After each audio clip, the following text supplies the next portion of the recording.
Don't forget to like the video, share your thoughts in the comments, and subscribe to stay updated with our latest stories. I never imagined that a simple act of kindness from my neighbor would transform the way I saw the world. At 44, I had fallen into a predictable rhythm: work, home, the occasional glass of wine on the porch, watching the world go by without ever truly feeling like a part of it.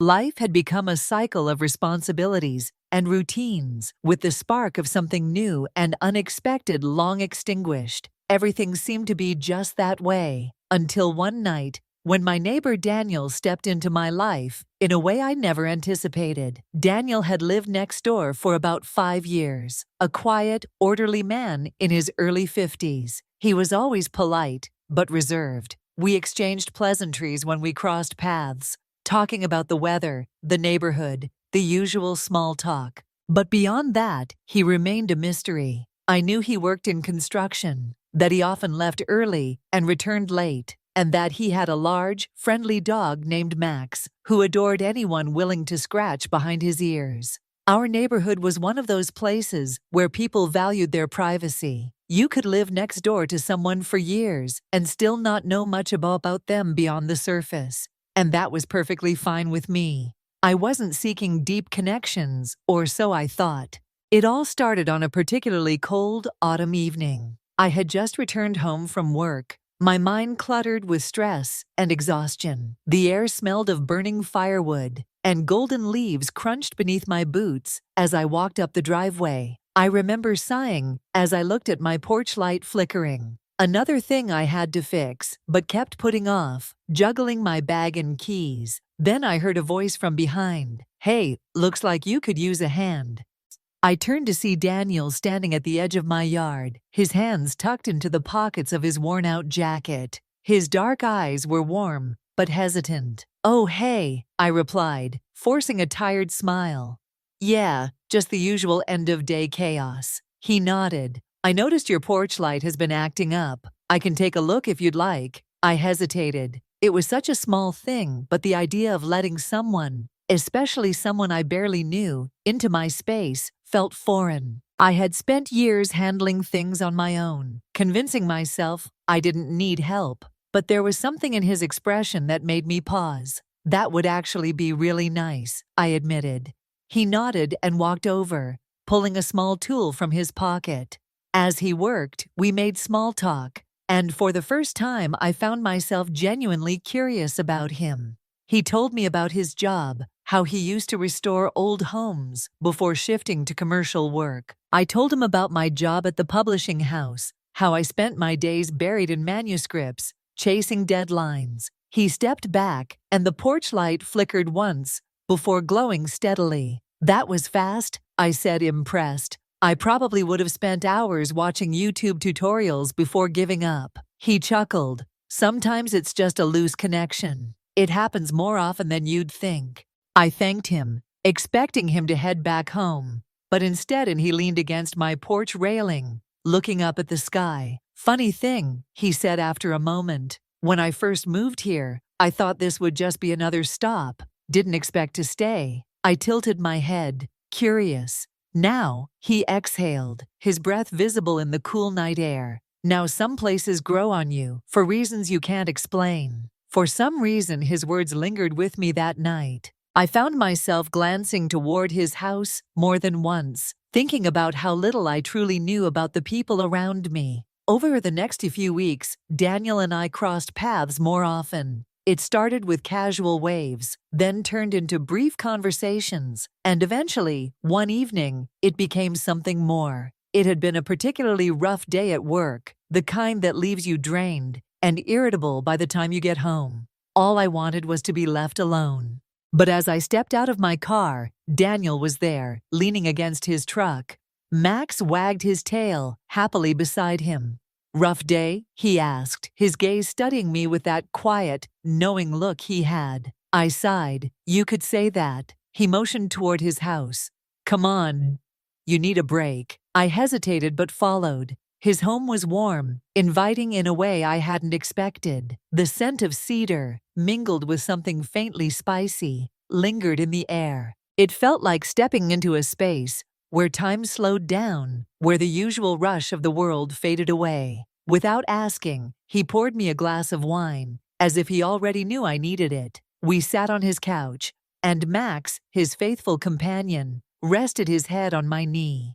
For the first time in a long time, I let my guard down. We talked about everything and nothing. Memories, regrets, the things we wished we had done differently. He listened, not with judgment, but with a quiet understanding, allowing the conversation to flow without interruption. As the evening stretched on, something shifted between us. It wasn't dramatic or sudden. It was subtle, like the warmth of a fire slowly spreading through a cold room, melting the tension I hadn't even realized I was carrying. At some point, I found myself leaning back, exhaustion washing over me. He didn't try to fill the silence. He simply reached over, his hand covering mine, grounding me in a way I hadn't realized I needed. "You're not alone, you know," he said softly, his voice carrying a quiet sincerity. For the first time in a long time, I believed it. That night, as I walked back to my house, I felt something I hadn't felt in years. Hope. I didn't know where this would lead. I didn't know if it meant anything more than just two people finding comfort in each other's presence. But I knew one thing for certain. Daniel had done something for me that night. He had reminded me what it felt like to be seen. And that, more than anything, had changed everything. The next few days felt different. It wasn't just the quiet moments we shared, or the occasional wave. As I passed his house, there was something else in the air, something I couldn't quite put my finger on. It was as though the atmosphere between us had shifted, charged with a quiet understanding, a recognition that we had seen one another beyond the surface. And while I tried to convince myself it didn't mean anything, a small part of me couldn't help but wonder if, just maybe, this could be the start of something more. I had always prided myself on my independence, on my ability to handle things on my own. But as I sat at my kitchen table, sipping my morning coffee, I found myself thinking about Daniel in a way I hadn't before. It wasn't just about the kindness he had shown, or the way he listened. It was the way he seemed to see beyond the surface. He saw the exhaustion I couldn't put into words, the vulnerability I tried to keep hidden. And yet, he never pushed. He simply offered a safe space, a space where I could breathe. But even so, I wasn't sure what to make of it. Was this just a neighborly friendship, or was there something more to it? And if there was, what did that mean for me? It was the following Saturday when everything changed. I had just finished cleaning out my garage, a task I had been avoiding for months, when I heard a knock at my door. I opened it to find Daniel standing there, Max by his side, looking as cheerful as ever. "Got a minute?" he asked, his tone casual, but there was something in his eyes that made me pause. "Of course," I replied, stepping aside to let him in. He had a way of making everything feel easy, natural. Maybe that's why I wasn't surprised when he started talking about his plan for the upcoming weekend, how he wanted to go hiking in the nearby mountains, and thought it might be nice to have someone join him. I raised an eyebrow. "You want me to go hiking with you? I don't even own proper boots." He laughed, the sound warm and inviting. "It's not a long trek, just a few hours. Besides, it's not about the boots, it's about getting out there and breathing in fresh air. I think you could use a break." I hesitated. I wasn't the hiking type. The idea of spending hours in the woods was enough to make me want to crawl back under my covers. But something in his voice, in the way he looked at me, made me want to say yes. "All right," I said, finally surprising myself. "I'll go, but don't expect me to keep up with you." He smiled that quiet, knowing smile of his. "Deal." Then we met the following morning, our breath visible in the crisp morning air. As we set out on the trail, the woods were alive with the colors of fall. The golden leaves rustled in the wind. The earthy smell of pine filled the air. It was beautiful, peaceful in a way I hadn't experienced in a long time. The further we walked, the more I found myself letting go of the stress I had been carrying. With each step, the weight seemed to lift a little more. Daniel didn't rush me, didn't push me to go faster. He walked at a steady pace, his dog Max bounding ahead, stopping every so often to look back and make sure we were keeping up. We talked about life, about things we had never shared before, things we hadn't even realized we wanted to say. It felt so natural, so easy, and yet it was new. It was a side of me I had forgotten existed, the part of me that could enjoy simple moments without overthinking everything. About halfway through the hike, we stopped at a clearing with a breathtaking view of the valley. Below, we sat on a rock, the sun peeking through the trees, casting a warm golden glow over everything. Max lay at our feet, content and calm. I looked out at the view, feeling a sense of peace settle over me. It was as if the entire world had paused, leaving just the two of us in this quiet space. "You know," Daniel said, breaking the silence, "I used to come up here a lot when I first moved in. Didn't have many friends around, just needed the solitude.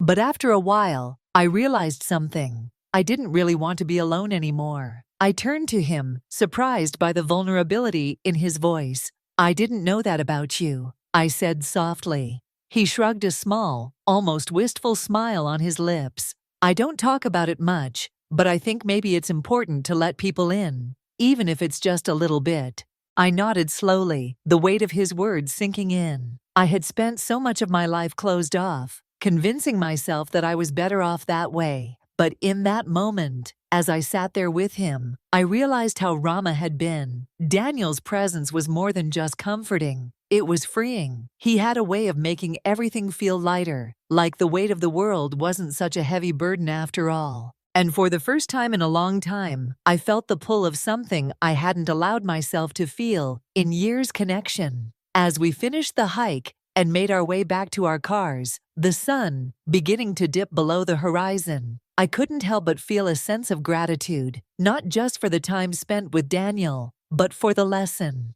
He had unknowingly taught me that it was okay to open up, to lean on someone when you needed it.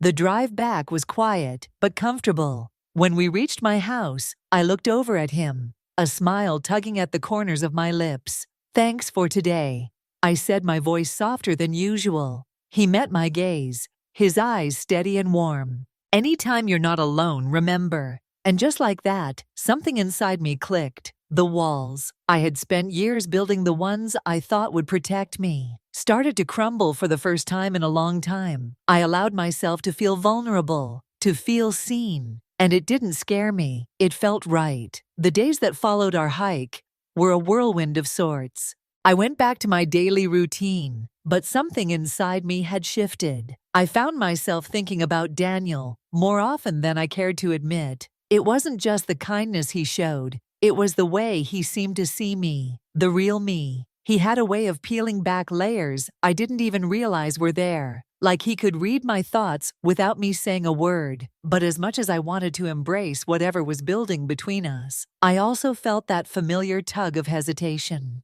I'd been hurt before, and I wasn't sure I was ready to open myself up to someone again. It felt safe to keep my distance, to guard my heart, even though part of me longed for something more. It was on a Wednesday afternoon, about a week after our hike, that Daniel stopped by my house again. I had just finished working from home, my laptop still open on the kitchen counter, when I heard the knock at the door. I hesitated for a moment, but then I walked over and opened it to find him standing there, holding a small bag of freshly baked cookies. "I brought these for you," he said, his voice light, but with a trace of something deeper, something more unspoken in his gaze. "Figured you could use a little treat." I laughed, surprised but pleased. "You really didn't have to do that, Daniel. But I won't say no to cookies," he smiled. That same knowing smile that seemed to reach deep inside me, making my heart skip a beat. "I didn't want you to feel like you were alone, you know. I've been thinking about how you seem to keep everything to yourself.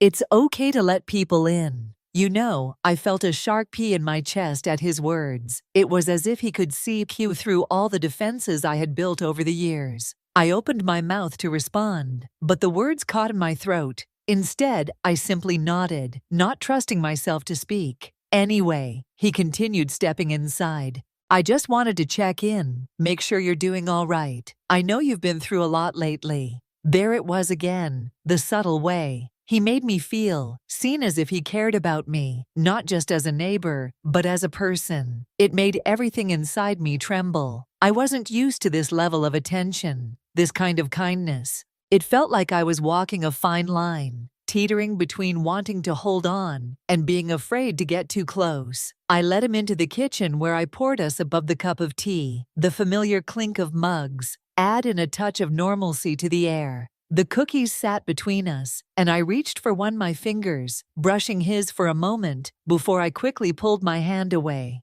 I couldn't tell if it was intentional or just a fleeting thing, but it sent a jolt of warmth through me. So I said, trying to break the tension with something light, "What's been going on in your world? Any big plans this weekend?" He chuckled, settling into a chair at the kitchen table. "Actually, yeah, I've been thinking about doing a little more hiking. There's this spot I've been wanting to explore. You know, it's up near the old creek. I think it would be a nice change of scenery." The mention of the creek brought back memories of my childhood, of days spent walking through the woods, my friends, and I making up stories and pretending we were explorers on some grand adventure. I hadn't thought about that part of my past in years. "That sounds beautiful," I said, a small smile ting at my lips. "Maybe I'll join you again. I could use the escape." Daniel's eyes lit up at the suggestion. "You're welcome." Anytime, he said, his voice soft, almost too soft, as if he wasn't quite sure what I was offering. "I like the idea of sharing it with you, but if you're not up for it, I completely understand." I could hear the hesitance in his voice, the careful way he treaded around me, as if trying to make sure he didn't cross some invisible boundary. And yet it made me realize something. It wasn't just about the hiking. It wasn't even about the cookies or the tea. It was about the way he was trying to connect, trying to offer me a space where I could just be, no pressure, no expectations. "I'll come with you," I found myself saying, before I even had time to second guess it. "Let's do it. I need to get out of my head for a while." The weekend arrived sooner than I expected. I wasn't sure what I was more nervous about, the hike itself or the unspoken things hanging between Daniel and me. We met early in the morning, the cool air brushing against my skin as I stepped outside to join him. His car was parked in the driveway, and there he was standing next to it, looking as relaxed as ever. "You ready?" he asked, his eye scanning me in that way.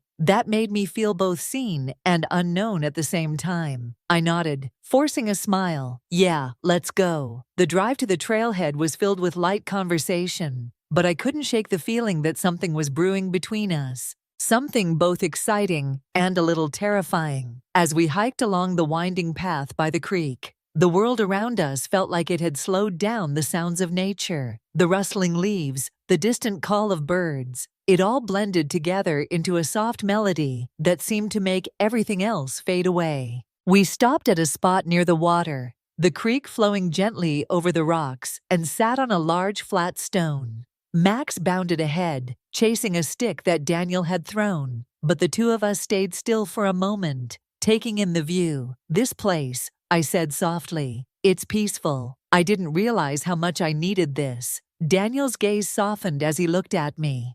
"I'm glad you're here. You don't have to carry everything on your own." You know, his words hit me harder than I expected. I hadn't realized how heavy the weight I'd been carrying truly was until we'd show up quietly offering to help bear it. It was almost too much to take in, the kindness, the care, the way he seemed to understand things. I hadn't even said aloud. We sat there for what felt like hours, neither of us saying much, but the silence was comfortable. In that moment, I realized something crucial. I wasn't alone anymore, and maybe, just maybe, I didn't have to be. The days after that hike were different. It wasn't just the fresh air or the beautiful scenery that lingered. It was the quiet, unspoken bond that had started to form between Daniel and me. We didn't need to say much to understand each other, and in many ways that made it easier. I had been so caught up in the chaos of my life, the noise of the world around me, that I had almost forgotten what it felt like to simply exist, to be present with Daniel.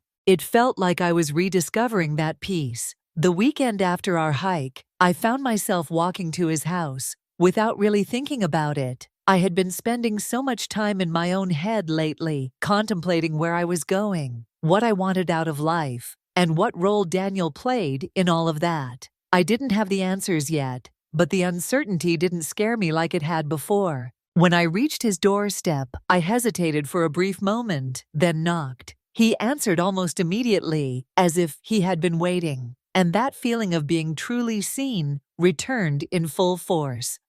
"Hey, you there." Daniel greeted me with a smile that was both familiar and new, his expression soft and welcoming. "Come in, I've got coffee brewing." I stepped inside, the comforting aroma of freshly brewed coffee wrapping around me like a warm embrace. It was a quiet, peaceful morning, the kind that made everything else seem irrelevant. We sat down at his kitchen table, and the conversation flowed easily, just like it always did. But there was something more. Now there was a depth to it, a layer of understanding that hadn't been there before. So Daniel began looking over at me with a curious but gentle gaze. "I've been thinking about what you said the other day, about carrying things alone. I know you've been through a lot, and I want to be here for you, but I don't want to push. I don't want you to feel like you have to face everything by yourself." His words hit me square in the chest. I had spent so much time convincing myself that I could handle everything, that I could keep going alone. But the truth was, I didn't want to be alone anymore.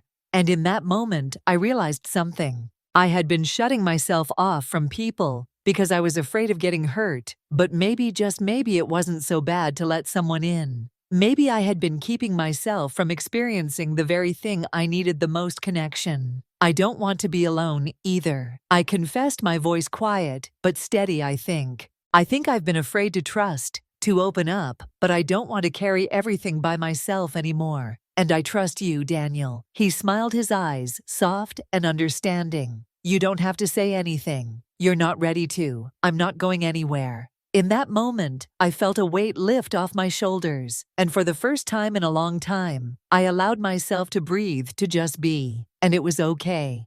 It was more than okay. It felt like a new beginning. The next few weeks passed in a blur of quiet, comfortable moments spent together. We hiked more, cooked meals together, and simply enjoyed each other's company. But the most significant change wasn't the time we spent, it was how we spent it. There was no pressure, no expectations, just two people getting to know each other at their own pace, with nothing to prove. One evening, as the sun began to set, and the world outside bathed in a soft, cold, and glow, Daniel turned to me with a smile that was both playful and sincere. "So what do you think? You ready for the next step?" I wasn't entirely sure what he meant, but the question felt important. I looked at him, the warmth in his eyes matching the warmth in my chest. "What do you mean?" I asked, my voice a little shaky, but not from fear, from anticipation. He took a deep breath, as though choosing his words carefully. "I mean us. I know we've been taking it slow, but I think we both know there's something here, something worth exploring." My heart skipped a beat at his words, and I felt an unfamiliar flutter in my stomach. The idea of taking a leap with Daniel, of allowing myself to be vulnerable and open in a way I hadn't in years, seemed both terrifying and exhilarating. "I'm scared," I admitted, my voice barely above a whisper. "I don't know if I'm ready, but I think I want to try." His smile softened even further, and in that moment, I realized that it didn't matter whether I was ready or not. What mattered was that I wasn't alone anymore, and maybe that was enough.